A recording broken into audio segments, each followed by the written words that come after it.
बिस्मिल्लाहिर्रहमानिर्रहीम अस्सलाम वालेकुम रहमतुल्लाहि व बरकातुहू। उम्मीद है आप सब खैरियत से होंगे। मैं हूं सैफुल इस्लाम और आप देख रहे हैं सैफ बिन नूर। मैंने एक वीडियो बनाई थी जिसमें मैंने कहा था कि 5,000 रुपया खर्च करें और उम्रा पर जाएं, 3 माह में उम्रा पर जाएं। तो दोस्तों ने उसको बहुत ज़्यादा पसंद किया। उसी का एक और हिस्सा पार्ट 2 आप कह लें, मैं आपके साथ शेयर करूंगा। आज की इस वीडियो में भी हम उसी हवाले से बात करेंगे, लेकिन इसमें मैं चंद और चीज़ें भी आपके साथ ज़रूर शेयर करूंगा।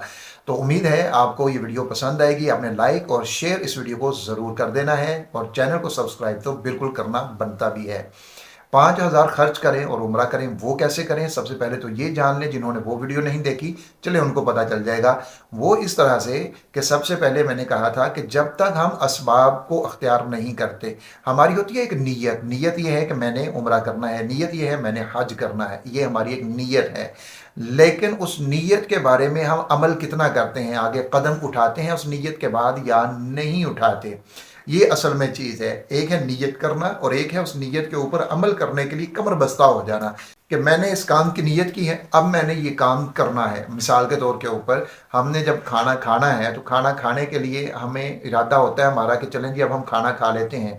तो हम वहाँ पर बैठे नहीं रहते कि हम ठीक है बैठे रहे तो खाना खुद ब खुद हमारे मुंह से होता हुआ हमारे मैदे में पहुँच जाएगा, ऐसा नहीं होता। हम उठते हैं, हाथ धोते हैं, दस्तरखान लग जाता है, हम वहाँ से अपने हाथ का इस्तेमाल करते हुए अपने खाने को उठाते हैं, अपने हलक में उतारते हैं, हमारे मैदे में पहुँच जाता है। खाने की नीयत की और उसके साथ हमने क्या किया, अमल भी किया, वो खाना हमारे पेट में पहुंचा। बहुत सारी हम इसकी मिसालें हमारे सामने मौजूद हैं। तो इसी तरह से जब हम हज और उम्रा की नीयत तो सभी करते हैं, लेकिन इसके ऊपर हमें कुछ प्रैक्टिकल भी करना पड़ेगा। और वो प्रैक्टिकल, सबसे पहला प्रैक्टिकल तो ये होता है कि अगर आपके पास पासपोर्ट नहीं है तो सबसे पहला काम आपने ये करना है कि आपने 5,000 रुपया इकट्ठा करना है और पासपोर्ट बनवा लेना है। अब कितनी फ़ीस है पासपोर्ट की? 3,3500 उसकी फ़ीस लगती है। लेकिन यहाँ पर पासपोर्ट ऑफिस का जो निज़ाम है वो हर जगह के ऊपर तकरीबन बहुत ख़राब हो चुका है। तो आपका ख़र्चा इतना आ जाता है कि 4,500 आ जाता है, 5,000 आ जाता है। अल्लाह ताला सब के ऊपर रहम करे। तो ये इतना ख़र्चा आ जाता है। अगर आप इससे बच जाएं, जो इजाफी ख़र्चा है, तो फिर तो बड़ी ही अच्छी बात है। तो बहर कैफ आप अपने ख़र्चे को जो आपके पास मौजूद है उसमें से एक पासपोर्ट अपना बनवा लीजिए। अगर आपका पासपोर्ट है तो फिर भी ठीक है, अगर नहीं है तो आप बनवा लीजिए। अब आपने ये 5,000 खर्च कर लिया है। अब आपने उस पासपोर्ट को लेना है, 2 रकत आपने सलातुल हाजत पढ़नी है, अल्लाह ताला से आपने मांगना है या अल्लाह ये मैंने कर लिया है, अब अगला सबब बना दीजिए। और उसके साथ जो आमाल मैं आपको बताऊंगा, इन आमाल को आपने बगौर सुनना है और उसके साथ आपने करना है जिस तरह मैं आपको बता दूं। सबसे पहली चीज़ तो आपने एक तो अपना पैसा खर्च कर लिया और अपना पासपोर्ट आपके पास आ गया। अच्छा, मैं अपनी आपको मिसाल देता हूँ, मेरे और दोस्त हैं उनकी मैं आपको मिसाल दे सकता हूँ कि वो बहुत देर का इरादा कर रहे थे। मैंने उनको तरगीब दी, मैंने कहा पासपोर्ट बनवाइए सबसे पहले। जब उन्होंने पासपोर्ट बनाया तो यकीन करें कि पासपोर्ट आने के 1.5 से 2 महीने के अंदर वो उम्रा के लिए चले गए। मैं अपनी बात करता हूँ, काफ़ी अरसे का इरादा तो ज़ाहिर है मैंने कहा कि सभी करते हैं, लेकिन जब हमने पिछले रमज़ान में उसके ऊपर अमल करते हुए पासपोर्ट बनाया तो हम उसके 2 से 3 महीने के अंदर हम उम्रा के लिए पहुँच चुके थे। बहुत सारे ऐसे लोगों की आपको दास्तानें मिल जाएंगी कि जिन्होंने जब पासपोर्ट बनाया, अमल शुरू किया, तो अल्लाह ताला ने उनको यहाँ नहीं छोड़ा, उनको वहाँ पहुँचा दिया और उन्होंने उम्रा कर लिया। और बहुत से ऐसे लोग जो हज के लिए वहाँ पहुँच जाते हैं और ज़ाहिरी असबाब उनके पास कुछ भी नहीं होते। तो सबसे पहला आपने पासपोर्ट बनवा लिया। अब दूसरा काम आपने ये करना है कि आपके हल्का अहबाब में जो लोग हैं, उनमें से जो साहिब हैसियत लोग हैं, जो उम्रा कर सकते हैं, हज कर सकते हैं, आपने उनको तरगीब देनी है कि आप उम्रा पर चले जाएं, आप हज पर चले जाएं। अपने लिए नहीं कहना कि मुझे भेज दें, बल्कि आपने कहना है कि आप चले जाएं, उम्रा करके आएँ। आप उनको तरगीब देंगे, अल्लाह ताला आपके लिए असबाब को पैदा करेगा। एक ये आगे पासपोर्ट के बाद जो अमल करने हैं, एक ये। दूसरा आपने अमल ये करना है कि आपने अजान को तवज्जो के साथ सुनना है, जवाब देना है। जवाब देने के बाद रूशी पढ़िए, दुआ पढ़िए अजान के बाद की। फिर आपने तलबिया यानी लब्बैक अल्लाहुम्मा लब्बैक लब्बैक ला शरीक लक लब्बैक, ये आपने मुकम्मल पढ़ना है। 3 मरतबा आपने तलबिया पढ़ना है और फिर उसके बाद आपने ये कलिमात पढ़ने हैं, ला इलाहा इल्लल्लाहुल अज़ीमुल हलीम, ला इलाहा इल्लल्लाहु रब्बुल अर्शिल अज़ीम, ला इलाहा इल्लल्लाहु रब्बुस समावाति व रब्बुल अर्ज़ि व रब्बुल अर्शिल करीम। یہ کلمات آپ نے ایک مرتبہ پڑھنے ہیں۔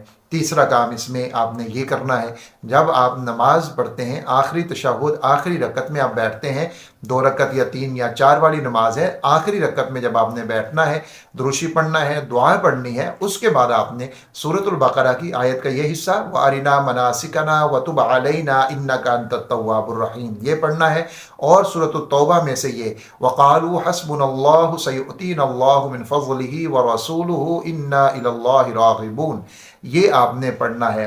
اب اس کے ساتھ ایک اور عمل ہے، وہ اگر آپ کرنا چاہیں تو وہ بھی کریں، بہت ہی زیادہ مجرب اور بہت سارے بزرگان دین کا وہ مجرب ترین عمل ہے۔ کسی بھی وقت میں آپ صاف ستھرے ہو کر یہ عمل آپ نے کرنا ہے، ایک ہی مجلس میں یعنی ایک ہی دفعہ میں کریں تو بہت اچھی بات ہے، ورنہ 2 مجلسوں میں بھی آپ کر سکتے ہیں، 2 بار میں بھی کر سکتے ہیں۔ وہ آپ نے یہ کرنا ہے کہ آپ نے باوضو ہو جانا ہے اور صاف ستھری جگہ ہو، نماز کا وقت ہو یعنی مکروہ وقت نہ ہو، 1000 مرتبہ آپ نے تسمیہ یعنی بسم اللہ الرحمن الرحیم بسم اللہ الرحمن الرحیم بسم اللہ الرحمن الرحیم بسم اللہ الرحمن الرحیم 1000 مرتبہ آپ نے اس کو پڑھنا ہے۔ جب 1000 مرتبہ پورا ہو جائے پھر آپ نے کھڑے ہونا ہے، 2 رکعت نماز صلاۃ الحاجت کی جو 2 نفل ہیں یہ آپ نے پڑھنے ہیں پوری توجہ کے ساتھ، اور پھر دعا کرنی ہے۔ پھر آپ نے 1000 مرتبہ پڑھنا ہے، پھر 2 رکعت آپ نے صلاۃ الحاجت کے پڑھنے ہیں، اور پھر اللہ رب العزت کے حضور آپ نے خوب خشوع خضوع اور عاجزی انکساری سے آپ نے دعا کر لینی ہے۔ 2000 ہوا، پھر 1000 مرتبہ پڑھنا ہے، پھر 2 نفل پڑھنے ہیں۔ اس طرح آپ نے 12000 مرتبہ تسمیہ کو پڑھنا ہے، اور آپ کے 12 نفل ہو جائیں گے صلاۃ الحاجت کے۔ اور پھر جب آخری مرتبہ آپ نفل ادا کریں گے تو پھر آپ نے خوب اللہ رب العزت سے رو کر گڑ گڑا کر پوری عاجزی انکساری کے ساتھ آپ نے اللہ رب العزت سے مانگنا ہے کوئی بھی آپ حاجت۔ اچھا یہ عمل آپ کسی بھی حاجت کے لیے کر سکتے ہیں، یہ صرف اس کے لیے نہیں ہے، کسی کے لیے بھی کر سکتے ہیں، لیکن جب آپ اس نیت سے اس حاجت کے لیے آپ کریں گے تو آپ دیکھیں گے کہ انشاءاللہ تعالی اللہ تعالیٰ ایسے اسباب پیدا فرمائیں گے کہ آپ بہت جلد حج کا آپ کا ارادہ ہے، حج کی نیت آپ کر کے یہ عمل کر رہے ہیں، عمرہ کی نیت کر کے یہ عمل آپ کر رہے ہیں، اللہ رب العزت آپ کو بہت جلد وہاں پر پہنچا دیں گے اور آپ حج اور عمرہ کے لیے وہاں پر پہنچ جائیں گے۔ تو یہ جتنی ترتیب میں نے بتائی ہے اس ترتیب سے آپ نے یہ عمل کرنا ہے۔ 5000 آپ نے شروع میں خرچ کر لینا ہے۔ آپ دیکھیں گے میرا پورا یقین ہے پورے اخلاص کے ساتھ اللہ رب العزت کی ذات اور قدرت کے اوپر پورا یقین رکھتے ہوئے میرا یہ یقین کامل ہے کہ انشاءاللہ تعالی یہ عمل آپ شروع کیجئے۔ جب آپ کے پاس پاسپورٹ بن کے آ جائے اس کے 3 مہینے کے بعد آپ وہاں پر ہوں گے، حرم شریف کے اندر ہوں گے اور آپ عمرہ ادا کر چکے ہوں گے۔ پھر انشاءاللہ تعالیٰ آپ میرے لیے دعا ضرور کریں گے، میں نہ بھی کہوں گا تو بھی کریں گے، آپ سے دعا ضرور نکلے گی کہ یا اللہ اپنے اس بندے کے اوپر فضل فرما اور اس کو بھی بار بار یہاں پر بلا۔ آپ ضرور جائیں گے، لیکن یہ جو ترتیب میں نے بتا دی ہے اس ساری ترتیب کے ساتھ آپ نے یہ عمل کرنے ہیں، کوئی لمبا کام نہیں، کوئی ایسا مسئلہ نہیں ہے، صرف یہ جو نفل میں نے بتائے ہیں تسمیہ والے بسم اللہ الرحمن الرحیم والے، یہ نفل آپ کوشش کریں روز پڑھ سکتے ہیں، پڑھ لیں، ہفتے میں 1 بار پڑھ لیں، یعنی لیکن ان کو پڑھتے رہیں، کچھ وقفے کے بعد اس کو ضرور پڑھتے رہیں، اللہ اپنا فضل فرمائیں گے۔ جب وہاں پر جائیں پھر دعا ضرور کر دیجیے گا۔ اپنے پیاروں کا بہت سارا خیال رکھیے گا۔ اللہ حافظ ناصر۔